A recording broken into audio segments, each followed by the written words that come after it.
السلام علیکم ناظرین، اس ایپیسوڈ کے شروعات میں ہم دیکھتے ہیں سوغوت کے باورچی خانے میں فاطمہ خواتین سے کام کروا رہی ہوتی ہے۔ اس لیے میں سروجہ وہاں آتا ہے اور فاطمہ سے پوچھتا ہے کہ آپ کو مدد کی ضرورت ہے؟ تو فاطمہ کہتی ہے شکریہ سروجہ صاحب، جنگجو اور باجیان سب دیکھ لیں گے۔ تو وہاں آنے والا یوسف کہتا ہے فاطمہ خاتون آپ کو نئے فریزے پر خوش آمدید اور مبارکباد، ہم آپ کو تیر اندازی کرتے ہوئے دیکھنے کے عادی ہو گئے تھے، لیکن ماشاءاللہ یہ فریزہ آپ کے لیے موزوں ہے۔ تو فاطمہ کہتی ہے جب بھی میں تیر چلاتی ہوں تو مجھے یاد آتا ہے کہ آپ دونوں کسی بھی ہدف کو نشانہ نہیں بنا سکے تھے، اس لیے میں وہاں صوفیہ آتی ہے اور کہتی ہے ترک بہت سخی ہیں، یہ تمام تیاریاں کچھ بازاروں میں ہی نظر آتی ہیں۔ جواباً فاطمہ کہتی ہے شکریہ، لیکن کیا آپ پہلی بار ترک بازار دیکھ رہی ہیں؟ یہ ہمیشہ ایسا ہی رہتا ہے۔ ہزال اور بیگم بھی وہاں پہ آ جاتی ہیں اور بیگم کہتی ہے تاجر ویرونیکا، اس کا مطلب ہے کہ آپ کی ملاقات فاطمہ سے ہو گئی ہے، یہ ایک ماہر تر انداز ہے، اس کے جیسا کوئی نہیں ہے۔ ہزال آگے بڑھ کر فاطمہ سے پیار کرتے ہوئے کہتی ہے ماشاءاللہ، اللہ اسے حسد اور بری نظروں سے محفوظ رکھے، یہ خوبصورت اور بڑے دل والی ہے، بالکل بالا خاتون کی طرح۔ اس کے ساتھ ہی صوفیہ اجازت لے کر چلی جاتی ہے۔ اسے دیکھتے ہوئے ہزال کہتی ہے نفرت بری آنکھوں والی، چلو جاؤ۔ فاطمہ آگے بڑھتی ہے تو ہزال اس کے پیچھے پیچھے چل پڑتی ہے۔ بیگم یوسف اور سروجہ سے کہتی ہے کل جو مال بازار آئے گا بہت اہم ہے، کیا آپ لوگ تیار ہیں؟ تو سروجہ کہتا ہے جبکہ عثمان صاحب نے حکم دیا ہے تو ہم تیار ہیں، لیکن میں یوسف صاحب کے بارے میں نہیں جانتا۔ ادھر ہم دیکھتے ہیں کہ گھوڑوں پر سوار عثمان صاحب اور ان کے ساتھی آگے بڑھ رہے ہوتے ہیں۔ بورسا میں لوکاس کمانڈروں کے ساتھ منصوبہ بندی کرتے ہوئے کہتا ہے خصوصی دستے فوراً روانہ ہو جائیں گے، وہ جا کر قلعے کا دفاع کریں گے۔ جہاں تک آرچری دستے کا تعلق ہے، یہ گوزگن وادی سے چپکے سے گزرے گا اور قلعے میں گھس جائے گا، کسی کو بھی معلوم ہوئے بغیر۔ میں کوئی غلطی نہیں چاہتا، اس لیے میں سردار کراسے وہاں آتا ہے۔ کراسے کو دیکھتے ساتھ ہی لوکاس سب کو بھیج دیتا ہے اور کراسی آگے بڑھتے ہوئے کہتا ہے تم اکیلے عثمان کو نہیں روک سکتے لوکاس، تم نے عثمان کا غصہ بھڑکا دیا ہے اور اب تم اسے تنہا نہیں روک سکتے۔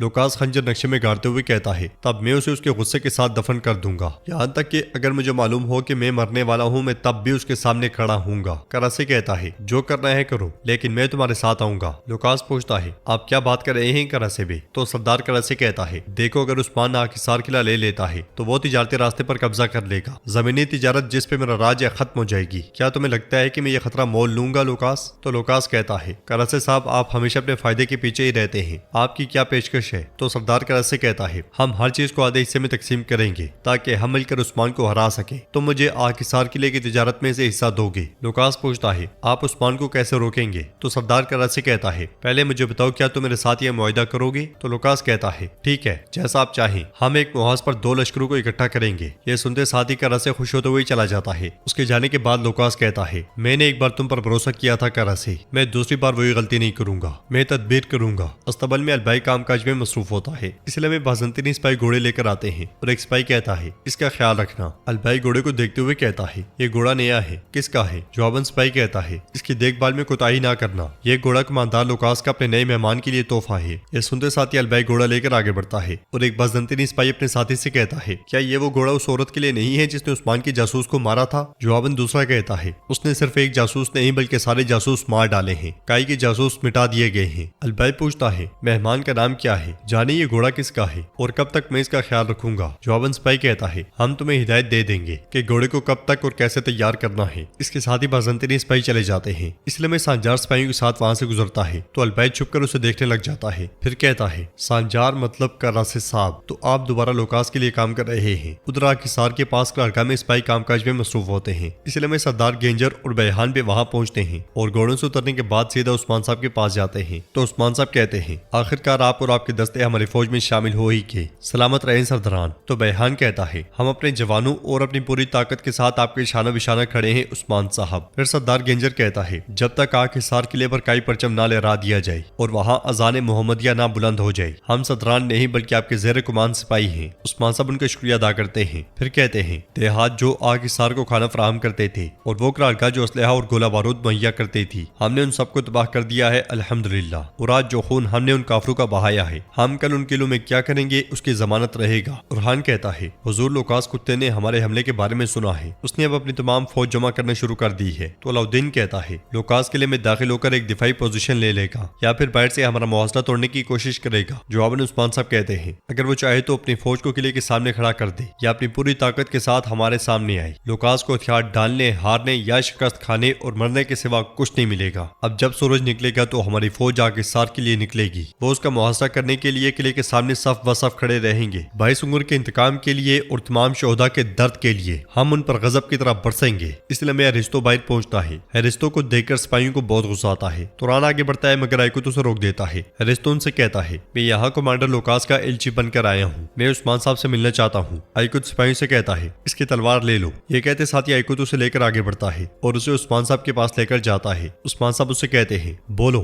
گیدڑ کی زبان والا لوکاس کیا چاہتا ہے؟ تو ایرسطو کہتا ہے اگر کوئی جنگ شروع ہوئی تو یہ آپ کا خاتمہ ہوگا، آپ کی فوج آکسار قلعے کی دیواروں سے نہیں گزر سکتی، بازنطینی فوج لڑنے سے ہچکچاتی نہیں، کمانڈر لوکاس آپ کو جینے کا موقع فراہم کر رہا ہے، جب راستہ قریب ہے تو جلدی سے اپنے قبیلے واپس جائیں۔ عثمان صاحب کہتے ہیں دیکھو ذرا اسے، تو ایسا ہے، پھر تلوار بے نیام کرتے ہوئے کہتے ہیں یہ تلوار ایک بار میان سے نکل گئی ہے، اپنے شہداء کا انتقام لینے سے پہلے، خون بہانے سے پہلے یہ کبھی بھی میان میں واپس نہیں جائے گی، اب جا کر اپنے مالک سے کہو کہ اس کے قلعے کی دیواریں گرا دی جائیں گی، آگ حصار ہماری ملکیت بنے گا۔ جواب میں ایرسطو کہتا ہے عثمان صاحب یہ آپ کے سپاہیوں کے لیے بدقسمتی ہوگی۔ تو عثمان صاحب غصے سے کہتے ہیں بس دفع ہو جاؤ۔ یہ سنتے ساتھ ہی سپاہی اسے لے جاتے ہیں۔ بورسا میں قرارگاہ سے زندہ لوٹنے والے سپاہیوں کی آنکھیں لوکاس جلا ڈالتا ہے۔ سپاہیوں کو بہت تکلیف ہوتی ہے اور لوکاس کہتا ہے انہیں یہاں سے لے جاؤ۔ اس لیے میں صوفیہ وہاں آتی ہے اور کہتی ہے اگر میں ہوتی تو میں ان کے سر کاٹ دیتی، ان کا سانس لینا بھی نقصان دہ ہے۔ تو لوکاس کہتا ہے اگر وہ مر جائیں تو یہ بھول جائیں گے، انہیں اس طرح زندہ رہنے دیں تاکہ دوسرے فوجیوں کے لیے مثال بنے۔ کیا تم سوغوت میں گھس گئی ہو؟ تو صوفیہ کہتی ہے میں گھسی نہیں ہوں، اب میں ان کی شہرک سے زیادہ ان کے قریب ہوں، وہ سب میری ہتھیلی میں ہیں۔ لوکاس کہتا ہے میں کل تک کا انتظار نہیں کر سکتا صوفیہ،